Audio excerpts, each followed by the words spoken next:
My name is John Worth. I am the chair of the North Coventry Township Environmental Advisory Council. Welcome to our webinar series. Tonight, our speaker is Eric Hughes. Eric is a friend of mine and a young man who has been volunteering with the Forge Audubon Society lately. I asked what I could say to really brag about Eric, and he said, just tell people I really like birds. So he's also actually a very talented, very experienced birder.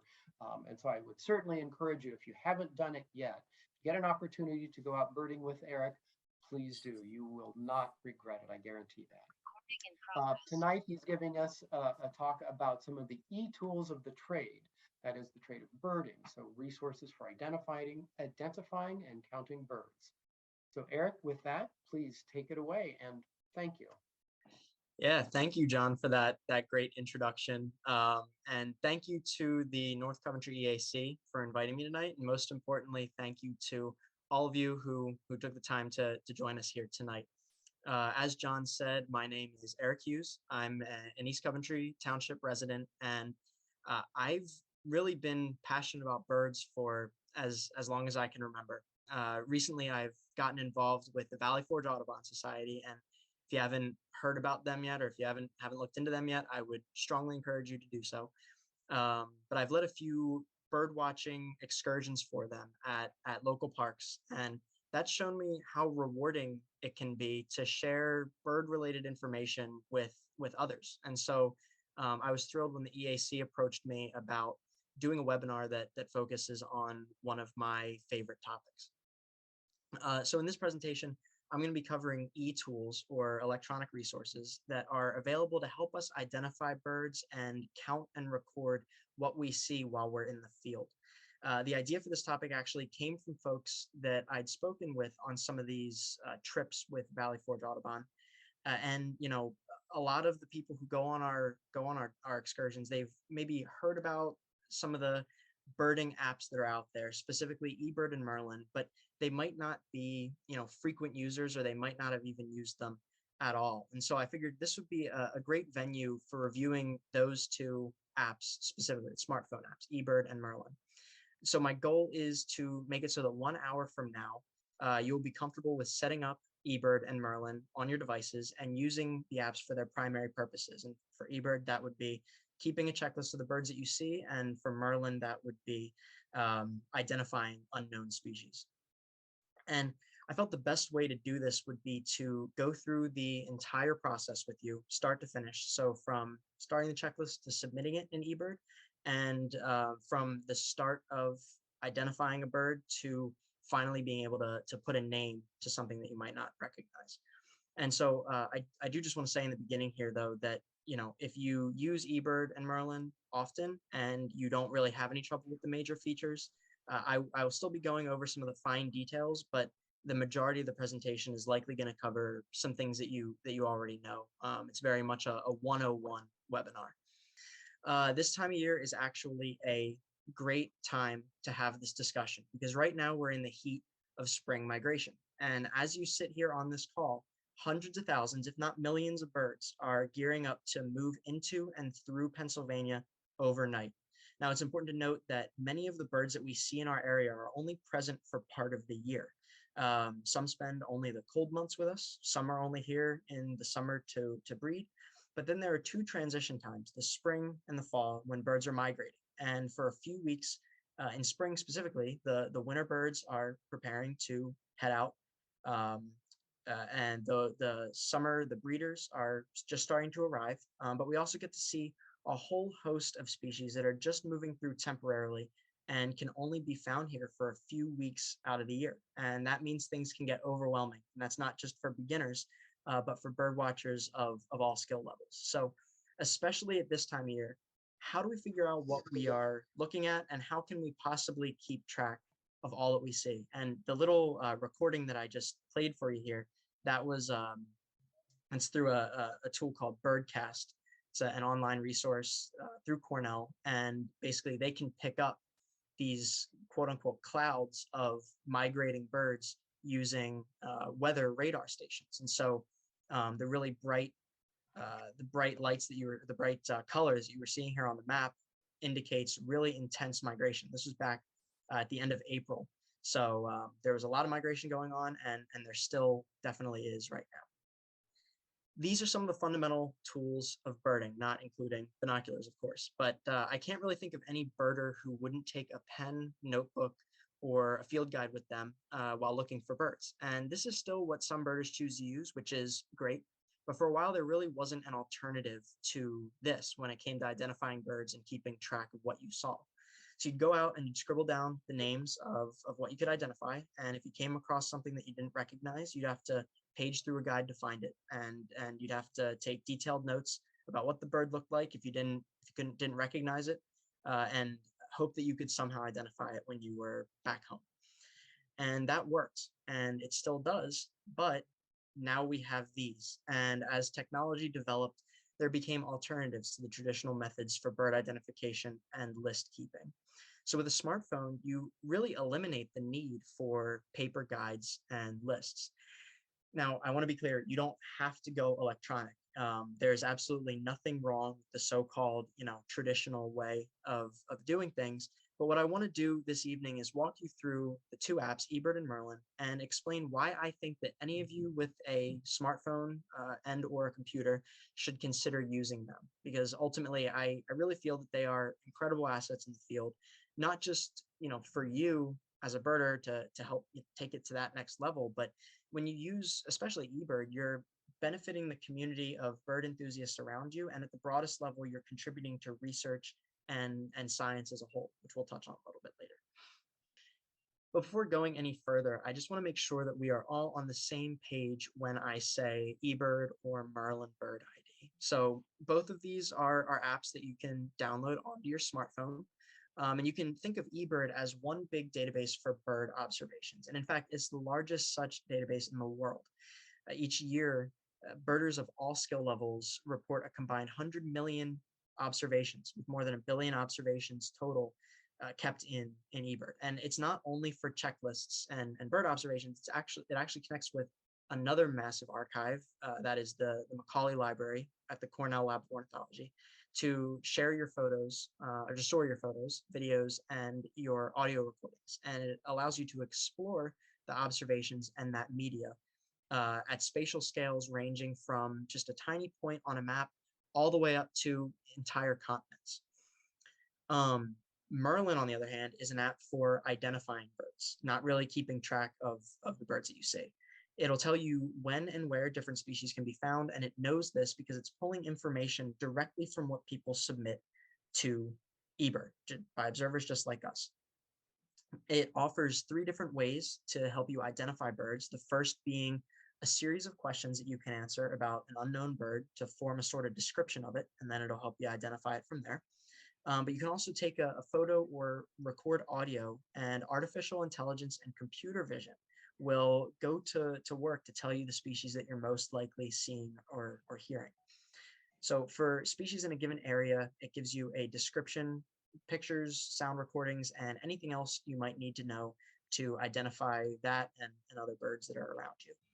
And of course, one of the best parts about both apps is that they are absolutely free. You can't beat that.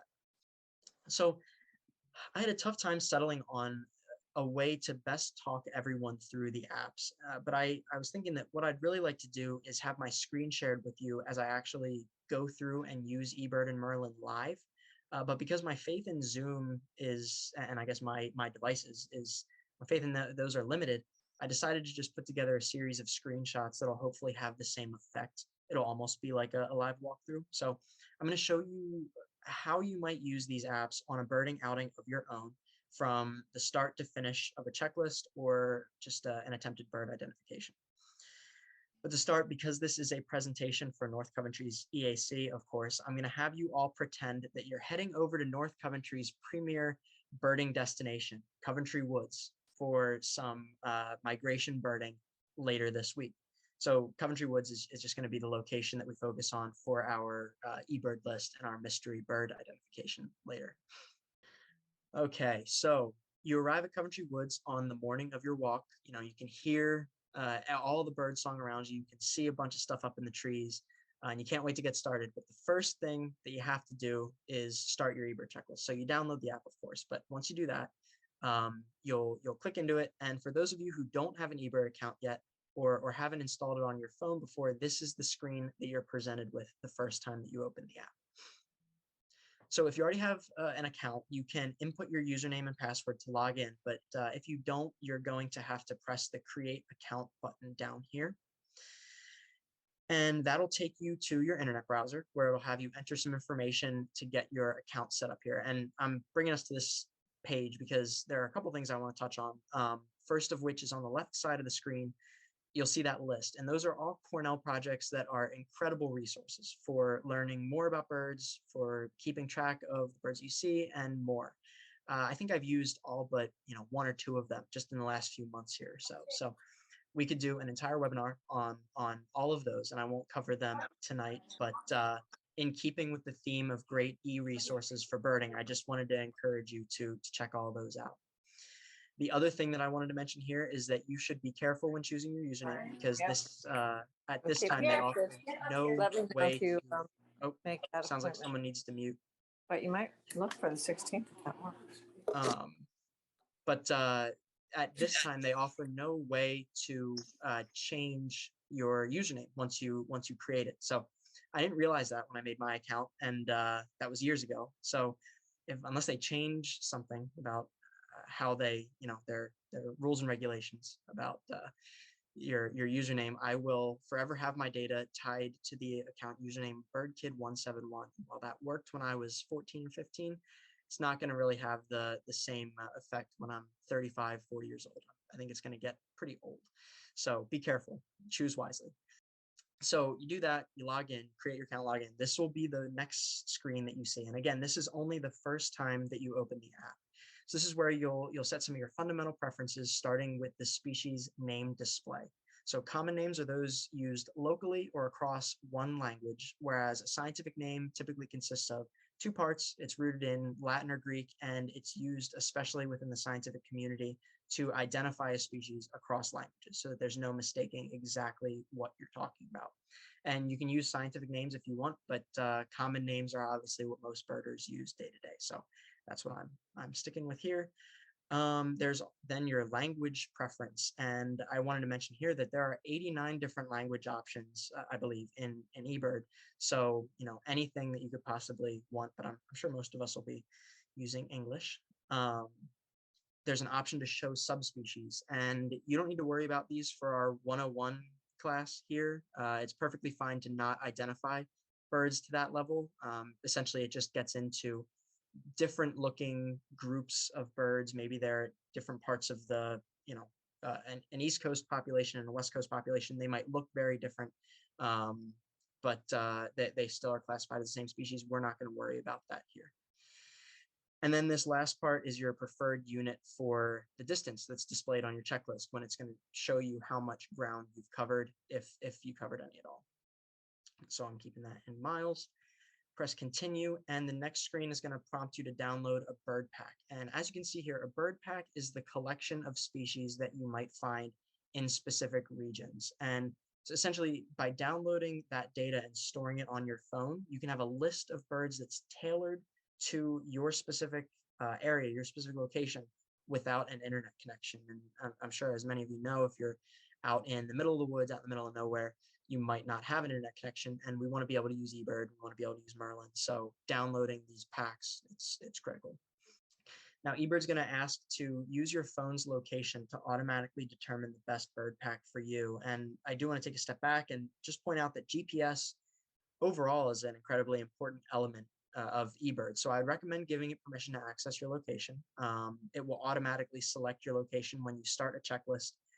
It's going to give you the most up-to-date species list, because it will automatically know, what birds are going to be in the area that you're in at any given time, and it's going to be able to record your track throughout the outing. So it's going to be able to keep an eye on where you go and then show you that at the end.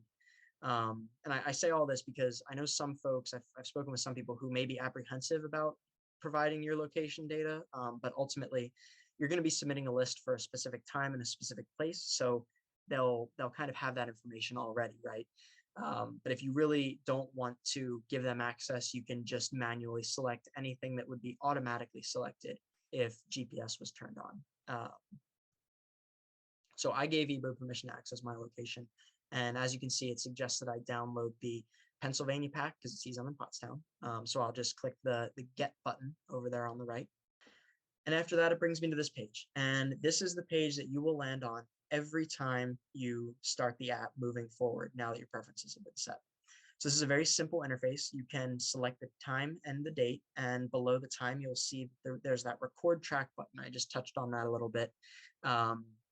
But if you keep that on, you'll be able to see the path that you took while your list was running. So say you were walking the trails at Coventry Woods, you could see exactly where throughout the property you went. And I find it really fun to go back through actually and look at the area that I covered at any given birding destination, because it really helps me remember when and where I saw many of the species that are on my lists.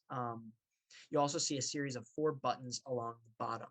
The one on the left is the submit page, and that's what we're in right now. Then there's the checklist page, which is where you can see any ongoing lists and lists that you previously submitted through the app.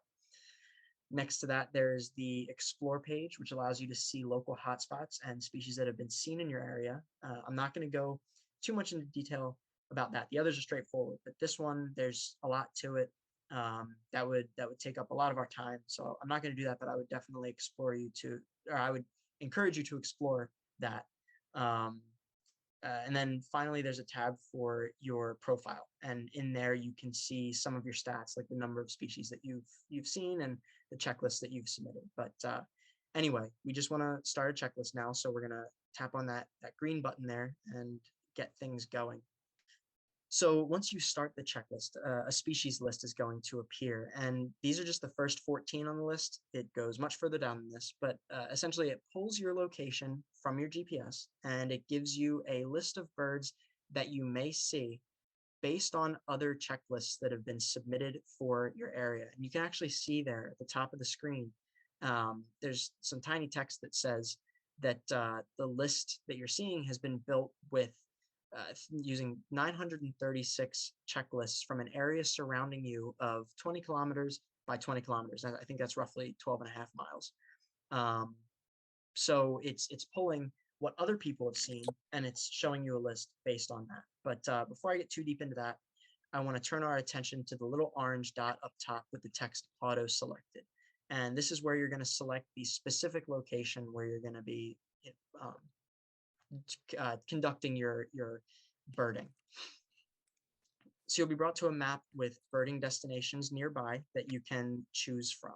So the big blue dots with the fire symbols are called hotspots. And a hotspot is a public location that other birders have identified as a spot where people would want to go birding.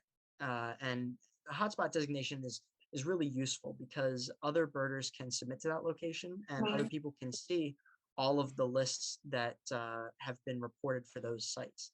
So when you're birding at a park with an established hotspot, I would encourage you to always set your location to that hotspot. But if you aren't at a hotspot, that's totally fine, because you can just select a personal location. And a personal location can be anywhere that you have permission to access, whether that be public or private land. Some of the most common personal locations are just Ebird users' backyards. So to set a personal location, you just have to tap the specific spot on the map and confirm it as your location. This display is, I did want to note that this display is a little off. You'll see that it says down here at the bottom that Coventry Woods is 13 and a half miles away. But that's because I did this from home. If I had done it in the field, it would have come up as my first option. In here, it's mixed in with all the other hotspots in the area. But anyway, we're going to go in and we're going to tap on Coventry Woods. And after that, it takes you back out to the list and you can start adding birds. But very briefly, I do want to touch on the organization of this list, because you're going to have 2 different options for how it's displayed. So Ebird's going to default to Smart Sort. And what that does is it puts birds seen regularly in your surrounding area. Again, what it generates from what other people are seeing in your area.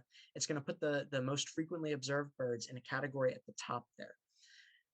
Then you scroll down a little bit and you'll see all these birds with a little orange and white dot next to their name. And these are the infrequent species.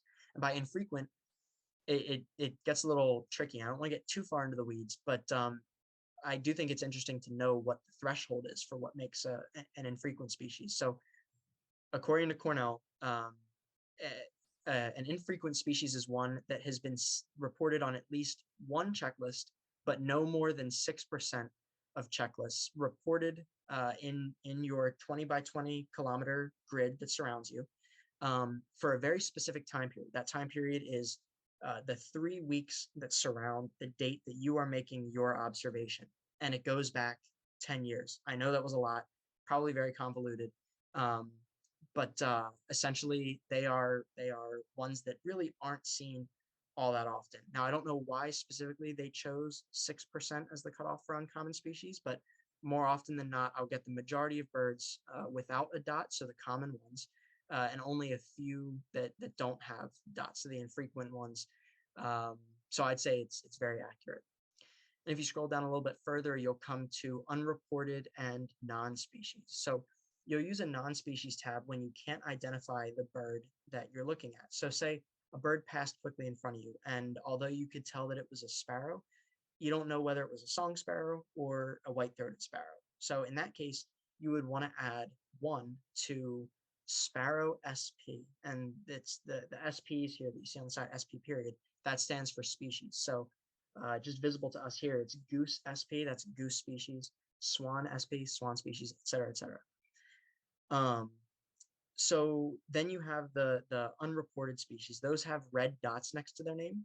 And when it's unreported, that means, going back to what we just said about the infrequent species, that means that over the last 10 years, the bird with the red dot, the unreported bird, has never been on a checklist submitted within your 20 by 20 kilometer grid square for the 3 weeks that surround the date that you're submitting the sighting for.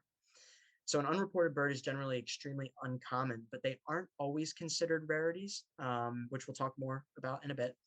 But you could just be birding in an area that doesn't get much attention, and then you could typically have some, or you could technically have some pretty common birds be listed as unreported, just because nobody's reported them, even if they're common. So if you think sorting the list in this way, the smart sort, is helpful, then you can absolutely keep it in this format. But I actually prefer to have to use the other setting, which is the taxonomic sort. And what that does is it just lumps all species together based on relatedness. So we're going to have all species from within the same families. They're going to be listed together in order. So we're going to click this button with 3 horizontal bars to go into the checklist settings. The first setting here is the sort, which I'm going to skip for now and return to.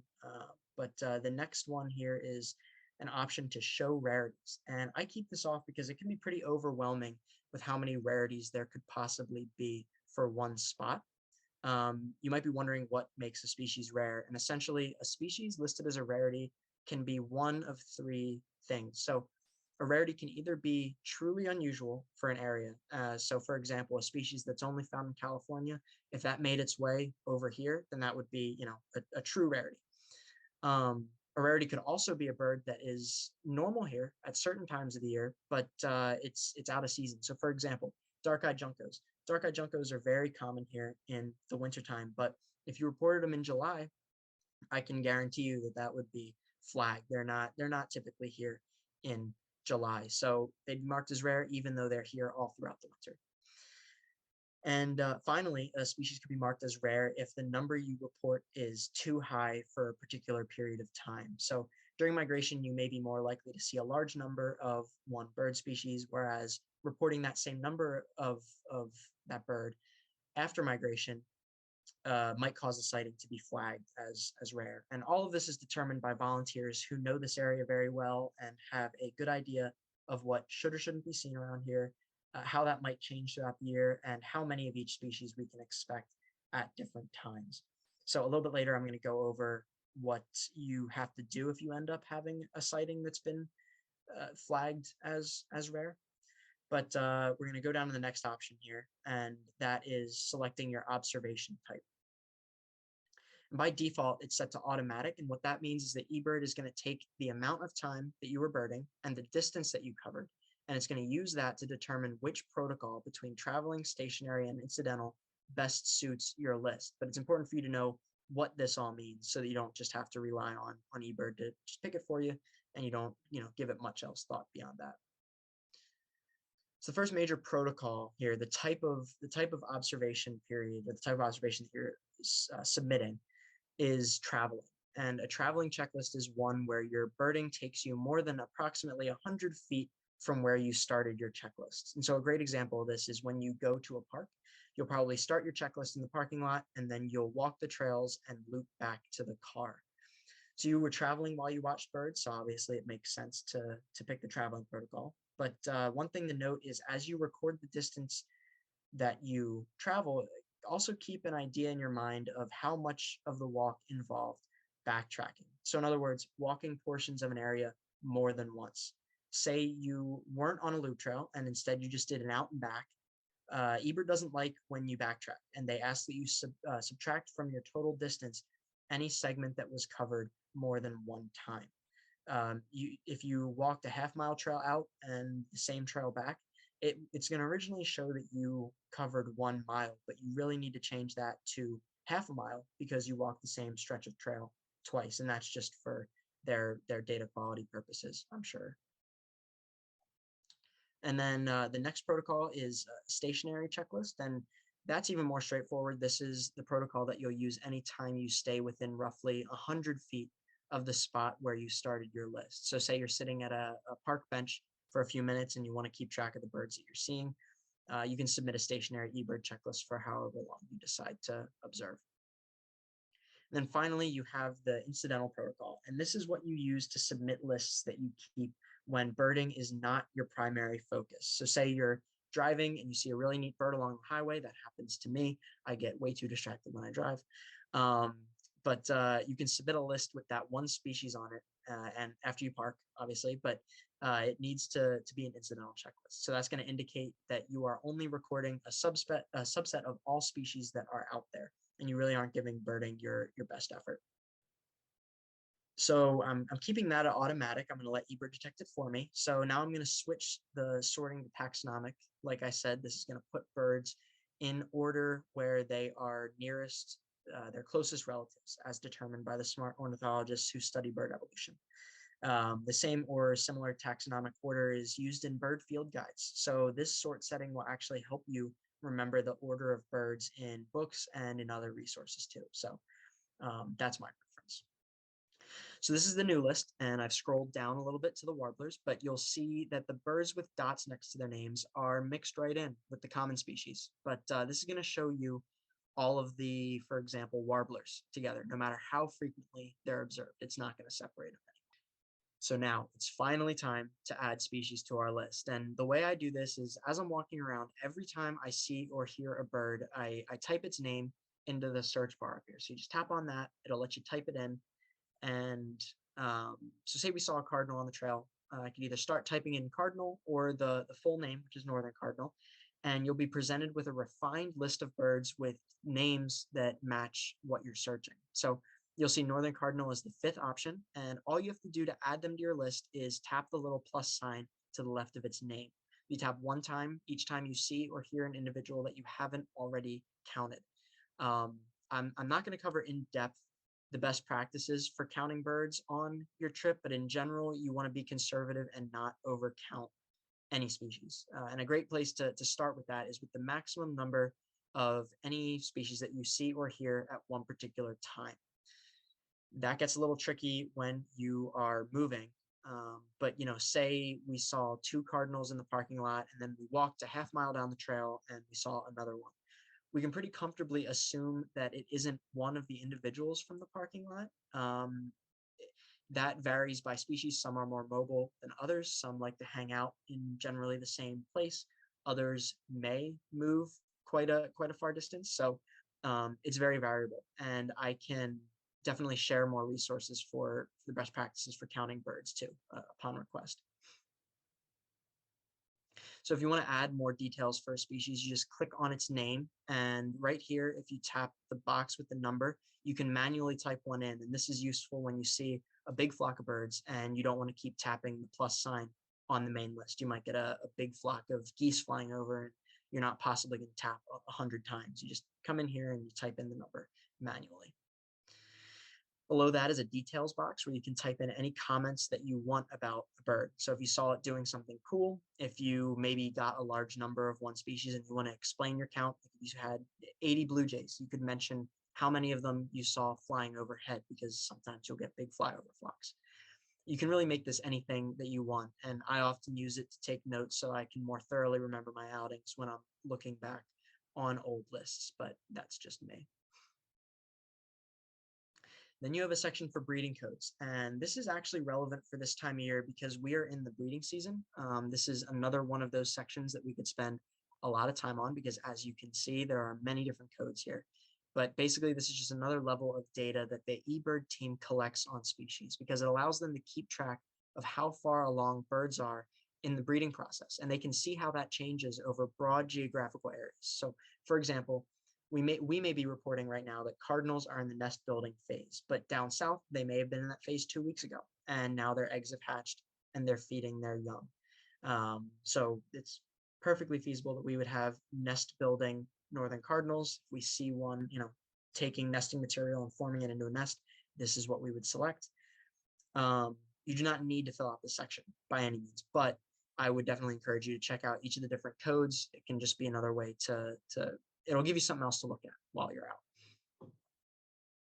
So finally up top, there's a tiny button, and that links to Merlin. So if you have the app installed, it'll open up to the page of the species that you're currently looking at in Ebird, and that's obviously really convenient.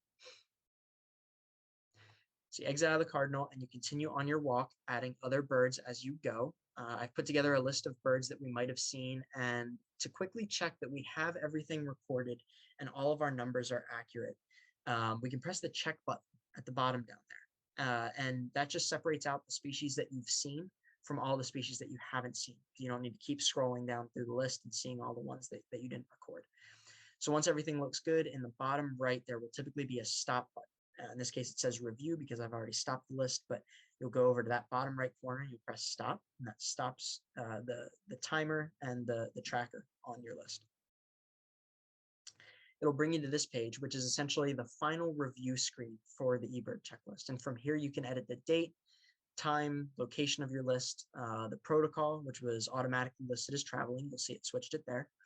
And you'll see there are a few other boxes. So the first is the number of observers there. That's just the number of people in your birding party. If those birders also have Ebird accounts, you can tap sharing right there and it'll allow you to either input their username or their email address, and it will actually link the checklist to their account as well as yours. So you don't have to each submit different checklists. One person takes a checklist for one birding trip and then shares it with the other people who are there with them.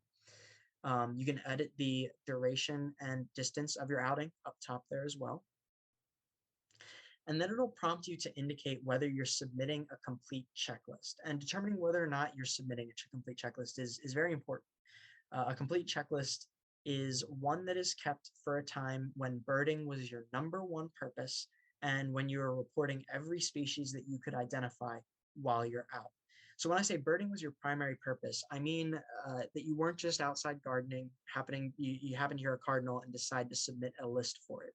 It doesn't matter where you are, but you should always be making your best effort to detect all of the birds around you to the best of your ability. That's what would constitute a complete checklist. So it doesn't matter how long you're out. I would say, though, 5 minutes is a good minimum time to look and listen for a list. And it doesn't matter if you can identify all the birds.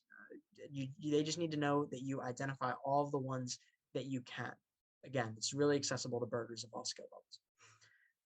You also want to make sure that you report every species that you could identify. And this might seem like common sense, but sometimes you might forget to add something, or you might even intentionally list only the species that you saw and not the ones that you heard, vice versa. And in all those cases, those have to be incomplete checklists. So complete checklists are important because they are really the only ones that get used for research involving Ebird data. So when possible, I would strongly suggest to make your lists complete.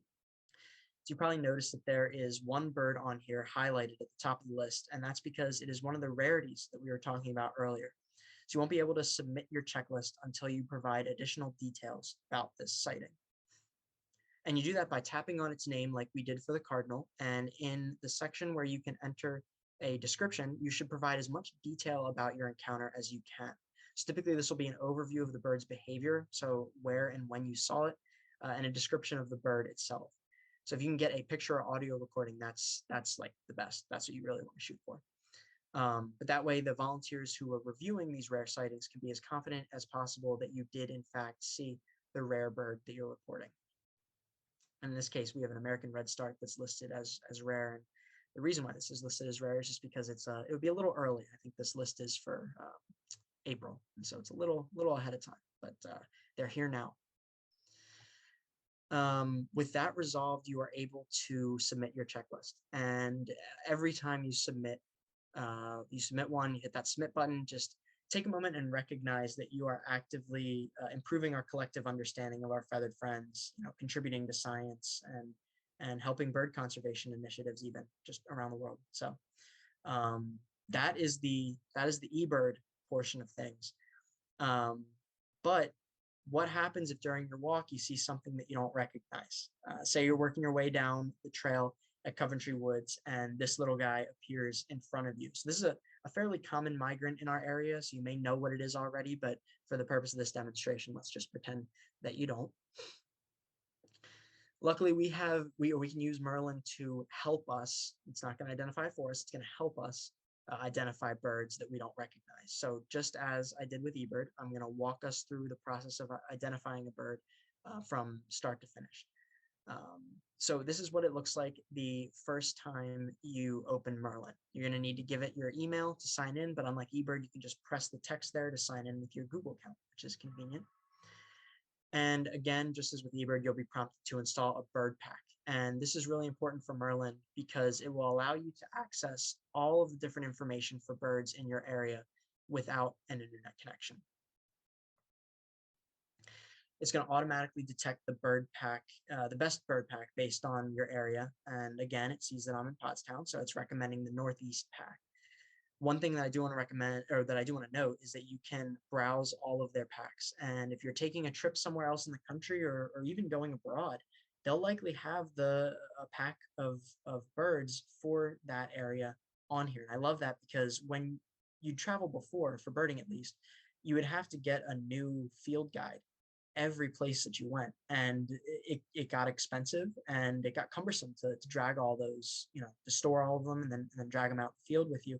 But with this, you can just download a pack for free and you can really have a field guide for almost anywhere in the world, just all on the same device. So it's so incredibly powerful. I think it has, I think it says ID support for 7,500 species, and there are like 11,000 species total. So, I mean, it covers most of the birds of the world, which is incredible. So I picked the Northeast bird pack as mine. You pick that and it takes you to the main screen. And this is now what you're going to see every time you open Merlin from here on out. You'll see that there are a few different sections here, but first I want to go into Explore Birds on the bottom. So you click on that and it brings you to an abbreviated list of birds in our specific location. You'll see up top there, it says likely in Pottstown, Pennsylvania, April 19th. So out of the entire Northeast bird pack that you downloaded, it narrows it down to the ones that you can possibly see for that period of time. The bar chart next to each birds there, those little gray bars, gives you a better sense of how frequently that species is reported in your area throughout the year, week by week, with thicker gray bars, meaning it is reported more frequently that particular week. So you also see that the orange and red dots next to the bird's name, that's very similar to Ebird. It actually pulls directly from Ebird there. So yeah, it's, this is in large part powered by Ebird. So a lot of the stuff is similar, which is why we want to talk about them together. But if you tap the button in the top right of that screen, you'll be presented with more options. So you can change the date and location if you'd like, and you can also change how species are sorted.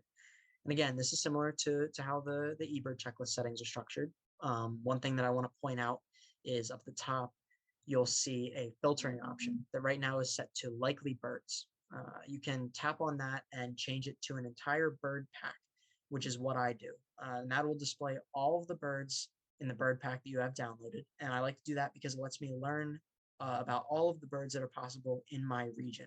But if you're looking to focus specifically on what you can see in a particular time, the likely birds filter that it's on right now is a good option rather than seeing everything in your bird pack.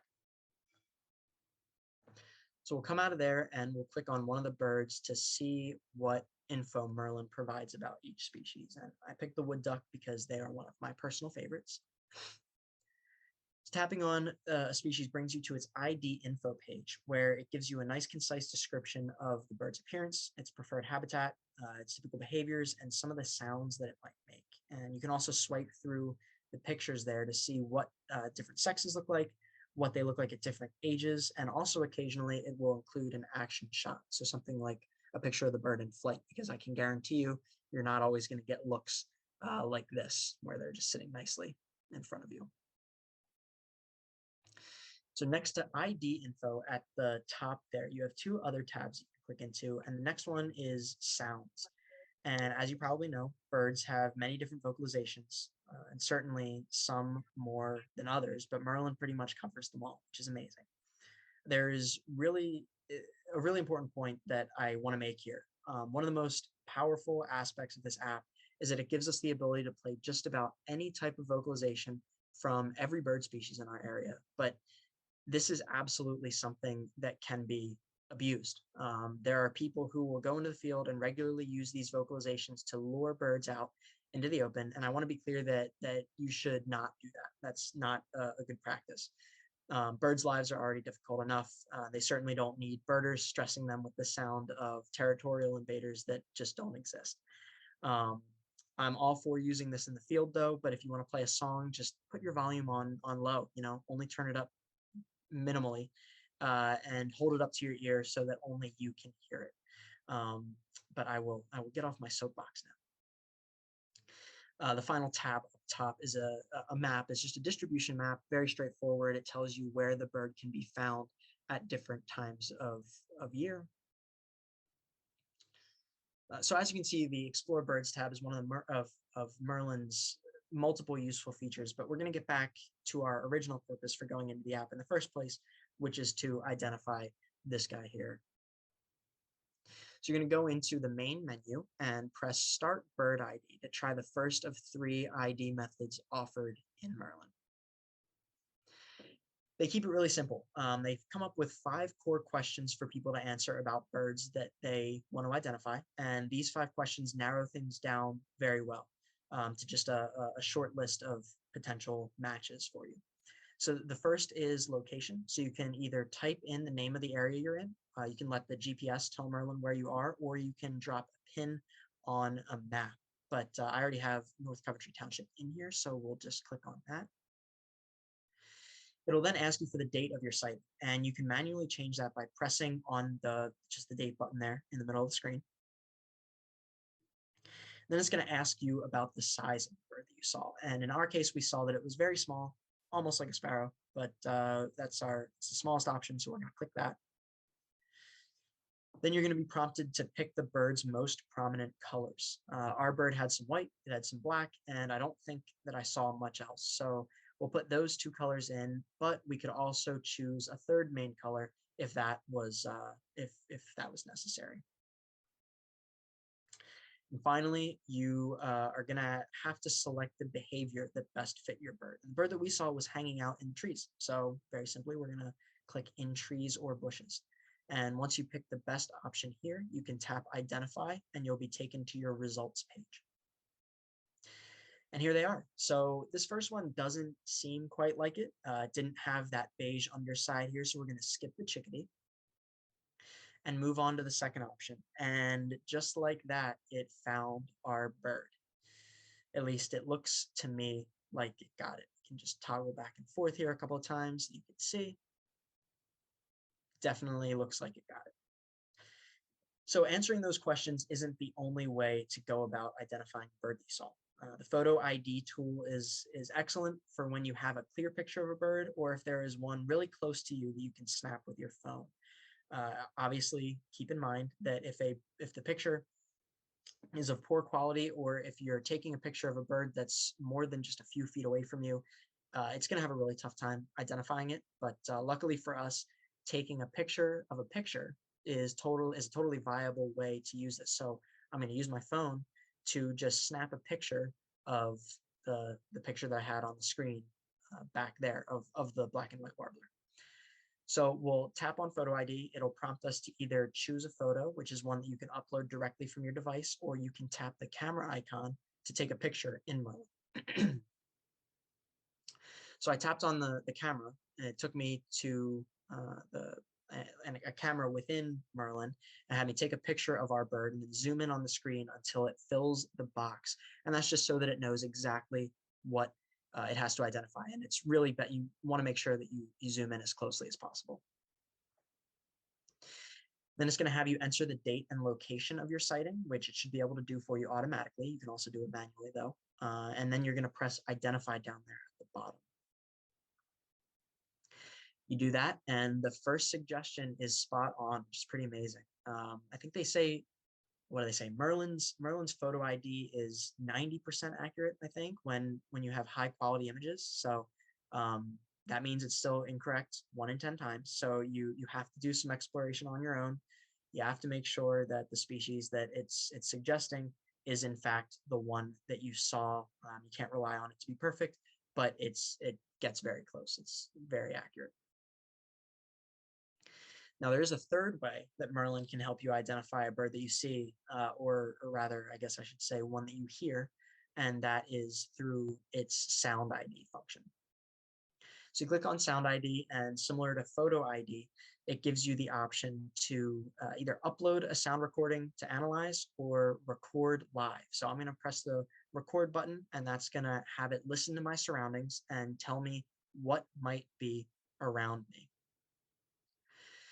So what I did here, because it's not live, what I did here was I played the black and white warbler sound off of my computer, and I held my phone up to record, and it worked really well. But this was in a controlled environment with no competing noise, and in the field, a bird's vocalizations will get muffled by other birds singing, by lawnmowers, vehicles, wind, anything. So you should really use this with caution. I'm not saying this is a bad tool or that it doesn't work, but I've seen it get things wrong too many times to comfortably advocate for it to be trusted in the field if you can't confirm the ID by sight. So I'll sometimes see reports in Ebird of a rare or unusual species, and in the comments it'll indicate that Merlin sound ID was used to identify it, and that's really not how it should be used. At the very least, you should listen to the different songs and calls of the species that it's suggesting to you, to try to confirm it that way. But what I personally always try to do is get eyes on the bird so that I know without a doubt what I'm hearing. Because at the end of the day, birding is full of better luck next time moments. And as excruciating, I'm not being dramatic, it can be pretty excruciating when you can't come away from an encounter like that with a positive ID. That should just serve as motivation to keep studying. And at the end of the day, birding is meant to be done by people and not by artificial intelligence, which is what the app is. And just to illustrate that point of Merlin's potential inaccuracy, I played chipping sparrow vocalizations. I kept my computer on low volume. I held my phone a few feet away and made some rustling noises, and it told me that I was hearing the eastern meadowlark. So it clearly is not 100% accurate. So that concludes our walkthrough of Merlin. Before we wrap up things completely, I just want to jump back to Ebird and mention that the app is really just the tip of the iceberg. We could do another one of these webinars just on the amazing things on the Ebird website. They overhauled the website, I think it was a few years ago at this point, but now it's incredibly interactive, and you can do all sorts of things like check out where specific species have been seen in your area or anywhere else. You can look at a map of hotspots in your area. You can do a deeper dive into your region. So for us, that would mean taking a closer look at the birds seen and hotspots around at the county level. And then further down the page, there's even more, including bird quizzes for regions around the world and resources for learning more about the Lab of Ornithology's tools. So you can learn more about the science that you're contributing to every time you submit a checklist. And if you don't have a smartphone or don't want to use it, you can submit checklists from the online webpage as well. So there's so much more for you to explore, and I would encourage you to hop on and see all that's available on there. Now, I realized that I threw an excessive amount of information at you, packed it into 45 minutes. I was going to have a summary slide, but I realized that it's really too much to just pack into one. I will say overall, I just showed you everything that you possibly need to know to use the two most popular birding apps out there, with the hope that tomorrow morning, if you really wanted to, you could go out and identify birds and put together a checklist, even if you hadn't heard of either app before tonight. So you may have questions, or some might have come through the chat while I was talking. So I figure we can take a few minutes to go over those now. Eric, thank you so much. That was a really excellent presentation. And I really appreciate that you gave Coventry Woods the shout out that you did. And just Great a place. quick plug, according to Ebird, we've got 163 different bird species that have been observed in Coventry Woods. So for all of you out there, I would encourage you to go to Coventry Woods and help us get up to, maybe 175, 200. It really is an amazing place. And I know the warblers are coming through, and it's a great place and a great time to see them. So for anyone who does have questions, please do enter them into the chat. Eric's going to read those off and answer them to the best of his ability. And if there's anything really difficult, I'm certainly not going to answer it. He will. Okay, so first question, who is Eric with again? So at the start of the presentation, I have that I'm with Valley Forge Audubon Society. I lead walks occasionally, hoping to do more in the coming months here, but I'll lead walks just in the local northern Chester County area. But professionally, I work for Chester County, the Chester County's Department of Parks and Preservation. Okay, I see John answered that. Thank you, John. Okay, Brian said on the Android Ebird app, probability circles don't seem to be shown for what it's worth. That's a great point. So I have Android. I can double check, but that might just be a setting thing. I don't know for sure. Obviously, every phone is different, every device, but for me, I am able to go in and see that when I have the smart sort option on specifically. But thank you for bringing that to my attention, because I didn't realize that it doesn't show for everybody. My Merlin keeps saying current location unavailable. How do I change that? I went into settings and my location is on. Okay, I'm probably not going to be able to troubleshoot individually here, but what I will do, actually, I will include my email, and actually, I can type that in now. So if you want, I feel free to send me an email and I will work through some issues with you individually. I have no problem doing that. I think that'd be great. Okay, John, thank you for helping with that. Make sure location is turned on for Merlin.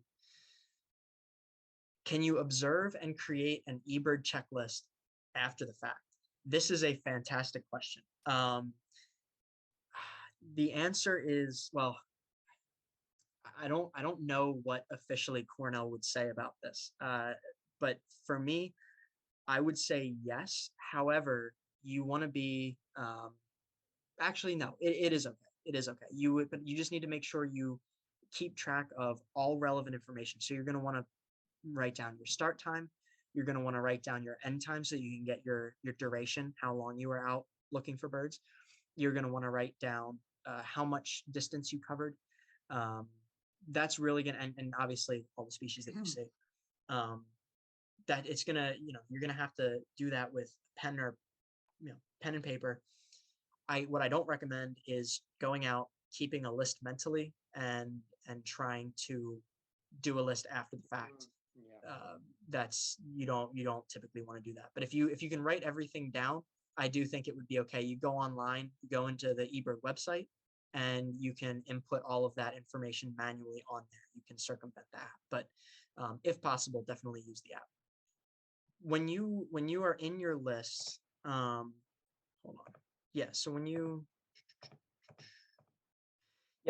looking at your species list like this, and you go to tap on one of them, and you tap on a species that you're interested in this case, northern cardinal, you touch that bird's name, you touch northern cardinal, and it'll blow up that box of that species.